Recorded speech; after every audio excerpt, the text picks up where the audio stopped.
Dear students, welcome to all. In the video நான் உங்களுக்கு Economics Lesson 1 Gross Domestic Product and its Growth and Introduction இந்த லெசன்ல உள்ள book back questions எல்லாம் சொல்லி தர போறேன். வீடியோவை ஸ்கிப் பண்ணாம பாருங்க. இந்த வீடியோ உங்களுக்கு பிடிச்சிருந்தா லைக் பண்ணுங்க, ஷேர் பண்ணுங்க, சப்ஸ்கிரைப் பண்ணுங்க. மறக்காம பக்கத்துல இருக்க பெல் ஐகானையும் கிளிக் பண்ணிருங்க. வாங்க வீடியோக்குள்ள போகலாம். அலகு 1 மொத்த உள்நாட்டு உற்பத்தி மற்றும் அதன் வளர்ச்சி ஓர் அறிமுகம். பயிற்சி பக்கம் 319. சரியான விடையை தேர்ந்தெடுக்கவும். GNBயின் சமம் GDP மற்றும் வெளிநாட்டில் ஈட்டப்பட்ட நிகர சொத்து வருமானம்.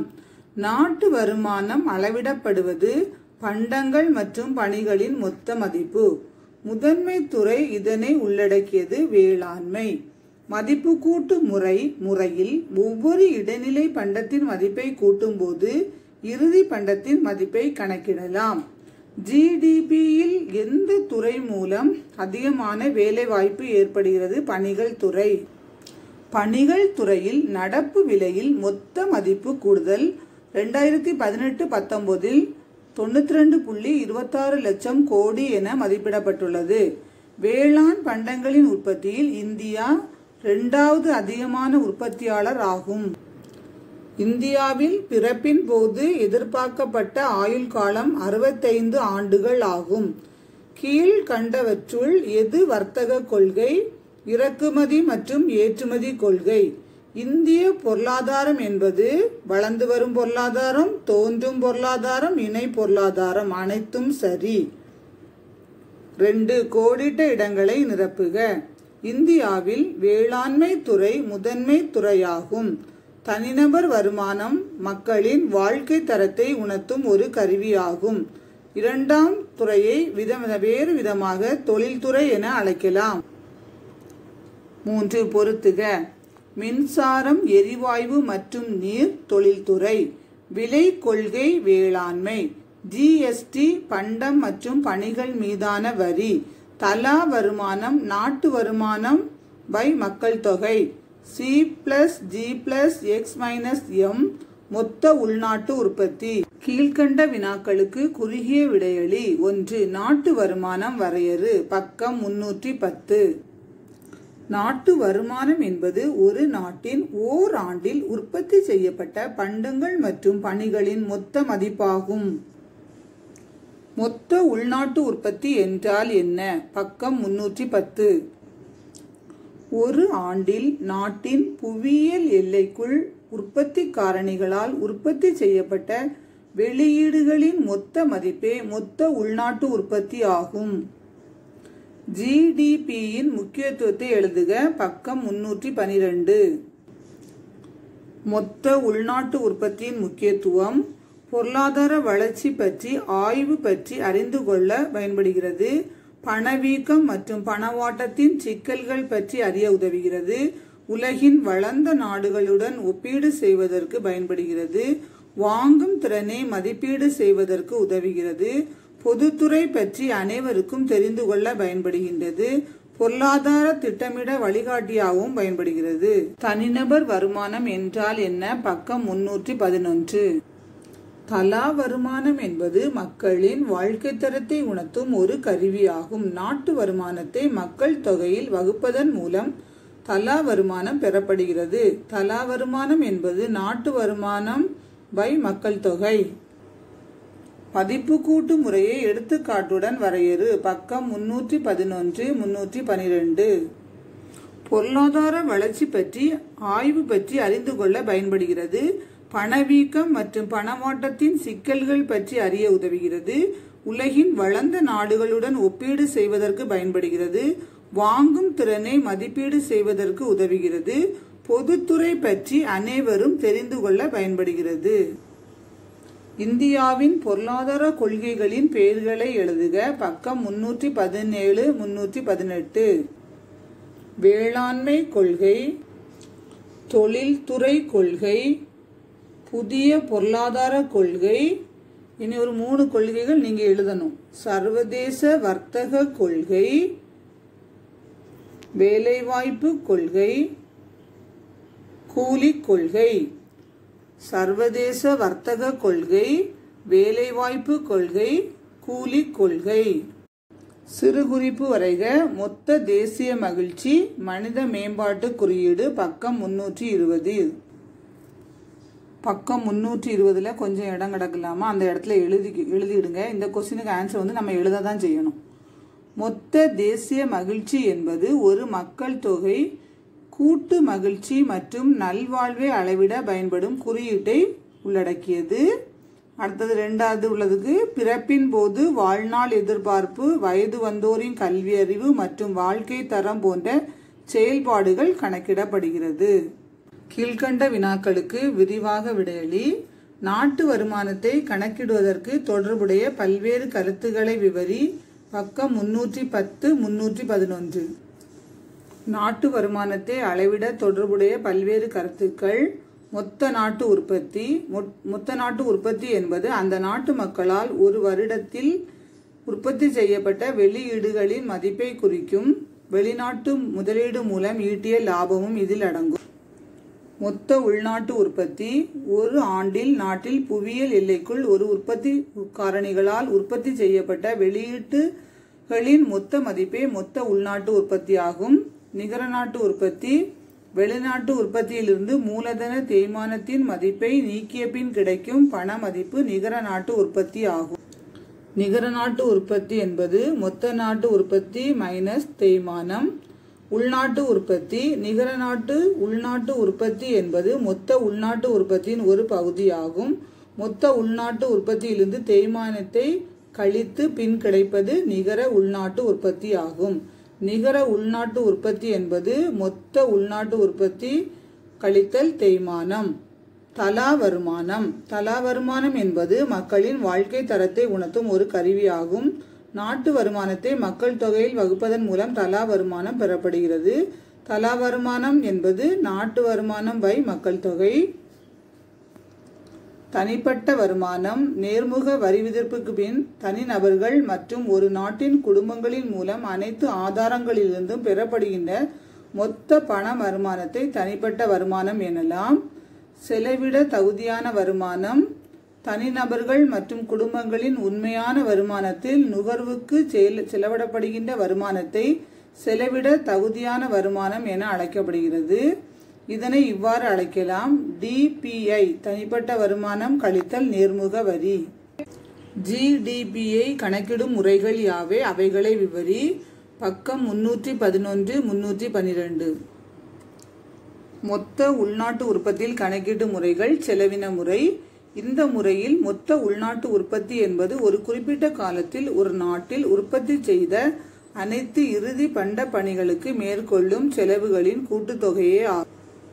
வருமான முறை பண்டங்கள் மற்றும் பணிகளை உற்பத்தி செய்வதில் ஈடுபட்டுள்ள ஆண்கள் மற்றும் பெண்களின் வருமானத்தை கணக்கிட்டு மொத்த உள்நாட்டு உற்பத்தியை இந்த முறை கூறுகிறது.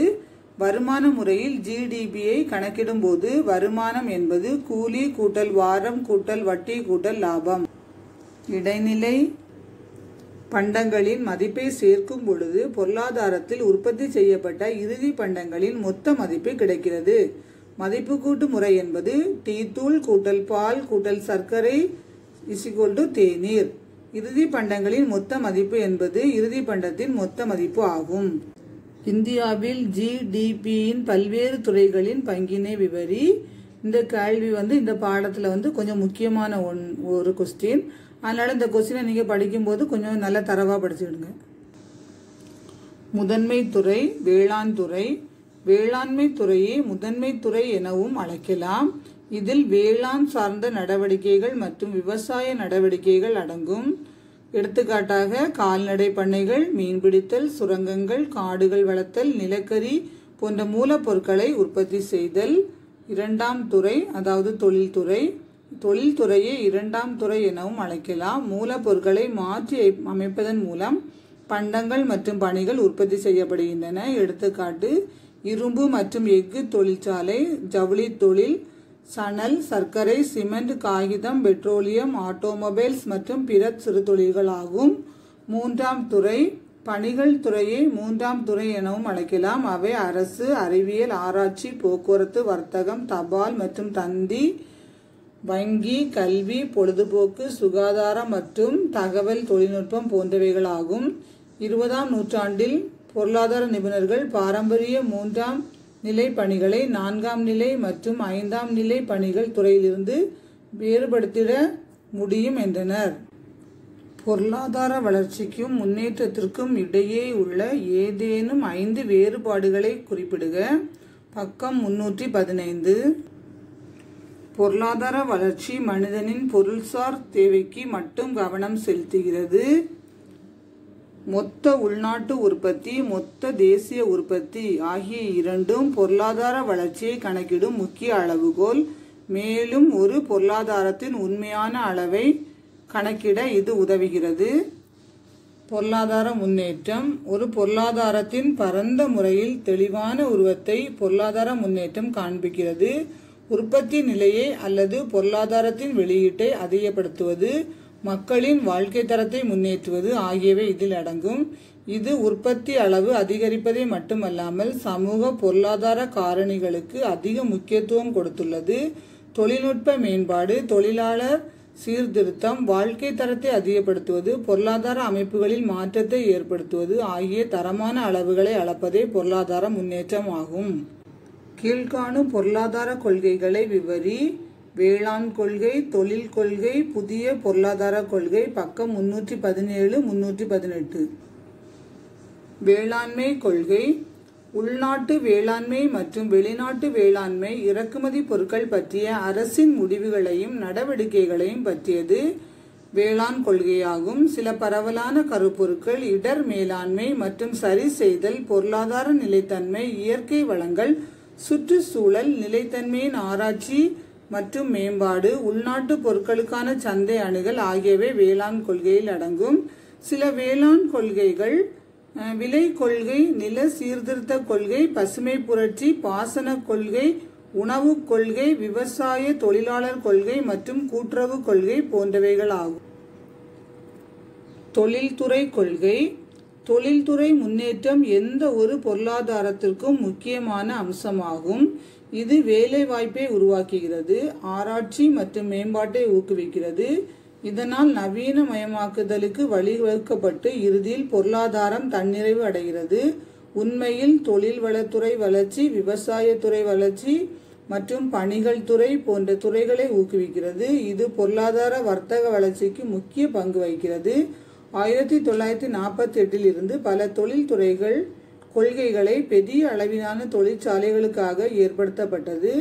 எடுத்துக்காட்டாக சில தொழில்துறை கொள்கைகள் ஜவுளி தொழில் கொள்கை, சர்க்கரை தொழில் கொள்கை, தொழில்துறை வளர்ச்சி விலை கொள்கை, தொழில்துறை தொழில் கொள்கை மற்றும் தொழில்துறை தொழிலாளர் கொள்கை போன்றவைகளாகும். புதிய பொருளாதார கொள்கைகள். 1990களில் ஆரம்பத்தில் இந்தியாவின் பொருளாதாரம் கணிசமான கொள்கை மாற்றங்களுக்கு உட்பட்டது. இந்த புதிய பொருளாதார சீர்திருத்தம் பொதுவாக எல்பிஜி அல்லது தாராளமயமாக்குதல், தனியார் மயமாக்கல் மற்றும் உலக மயமாக்கல் என அழைக்கப்படுகிறது. இந்த பொருளாதார சீர்திருத்தங்கள் நாட்டின் ஒட்டுமொத்த பொருளாதார வளர்ச்சியை ஒரு குறிப்பிடத்தக்க வகையில் முன்னேற்றமடைய செய்தது. English medium students, page number 301. GNP equals GNB plus net property income from abroad. National income is a measure of total value of goods and services. Primary sector consists of agriculture. Value added approach is the value added by each intermediate good is summed to estimate the value of the final good. Which one sector is highest employment in GDP? Answer: service sector. Gross value added at current prices for services sector is estimated at 92.26 lakh crore in 2018 and 19. India is larger producer of agriculture products. Second, India's life expectancy at birth is 65 years. Which one is a trade policy, import and export policy? Indian economy is all the above.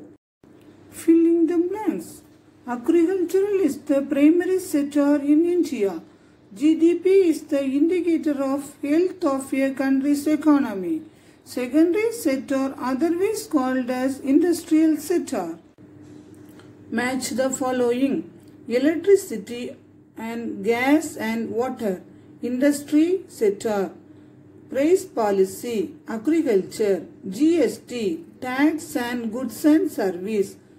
Per capita income, national income by population, G plus I plus G plus X minus M, gross domestic product. Give short answer. Define national income. Page number 293. National income is a measure of a total money value of goods and services produced by an economy over a period of time, normally a year. What is meant by gross domestic product? Page number 293. Gross domestic product is the total value of output of goods and services produced by the factors of production within a geographical boundaries of a country. Write the importance of gross domestic product. Page number 295. Study of economic growth, problems of inflation and deflation, comparison with developed countries of the world, estimate the purchasing power, study of public sector, guide to economic planning. What is a per capita income? Page number 294. Per capita income or output per person is an indicator to show the living standard of people in a country. It is obtained by dividing the national income by the population of the country. Per capita income is equal to national income by population. Define the value added approach with example. Page number 294-295. The sum of the value added by all the intermediate goods used in production gives us the total value of the final goods produced in an economy. Value added method: tea powder plus milk plus sugar is equal to tea.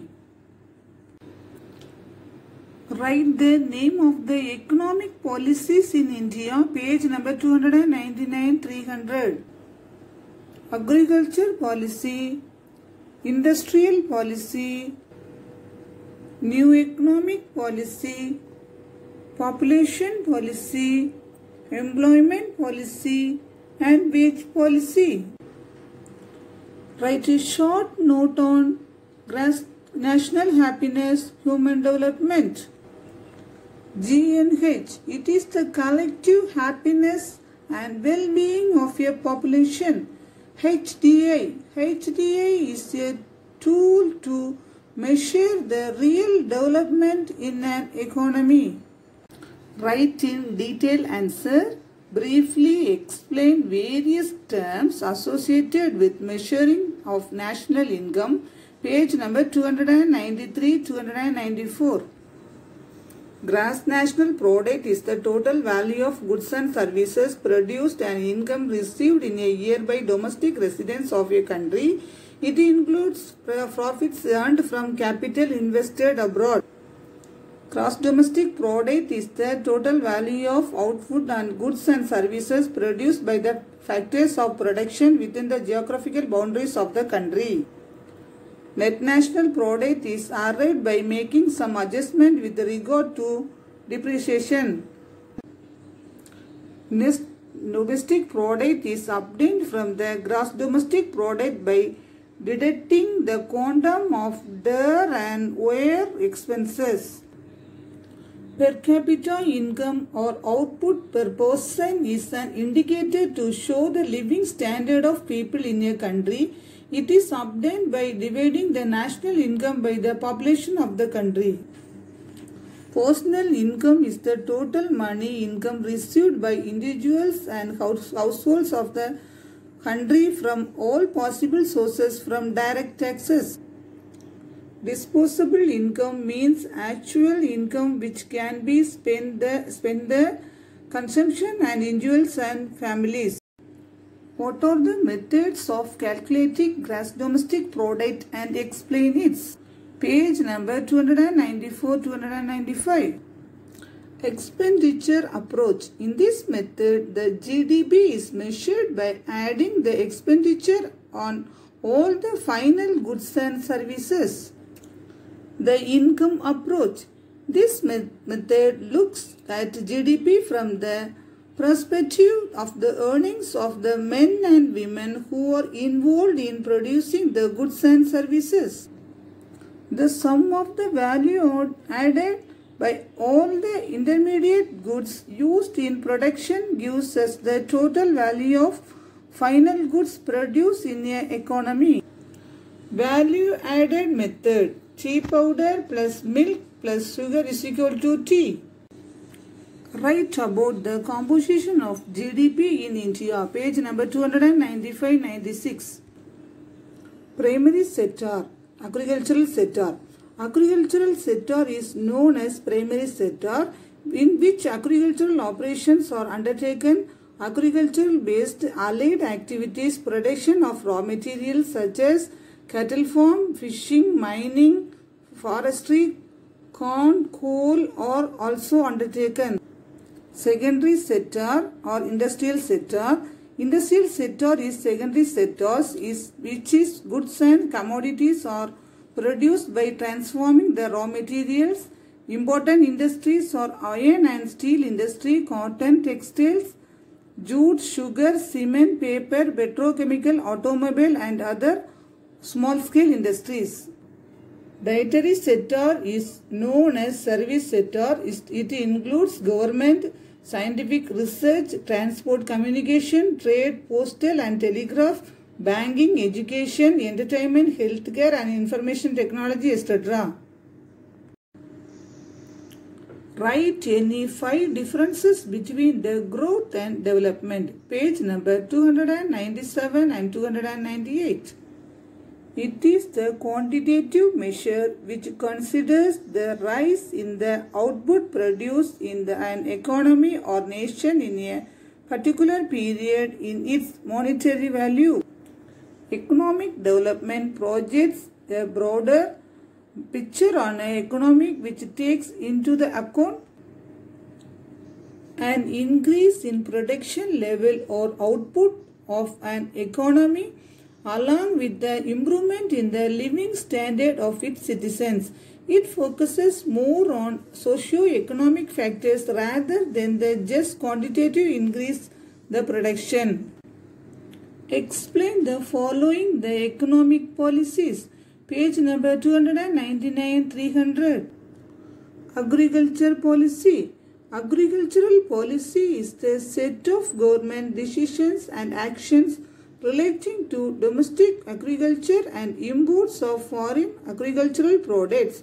Some overarching themes include risk management and adjustment, economic stability, natural resources and environmental sustainability, research and development and market access and domestic commodities.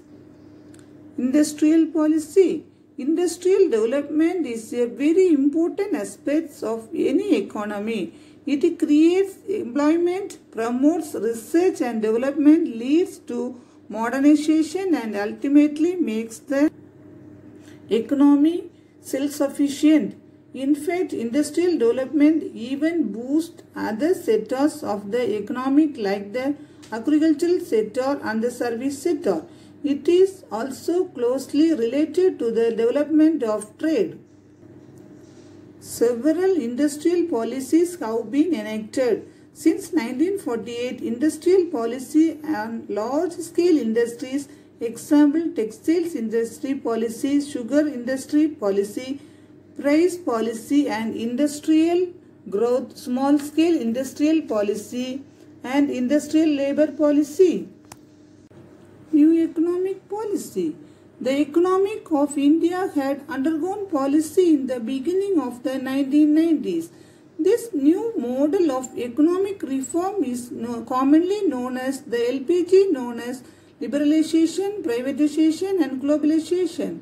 These economic reforms had influenced the overall economic growth of the country in a significant manner.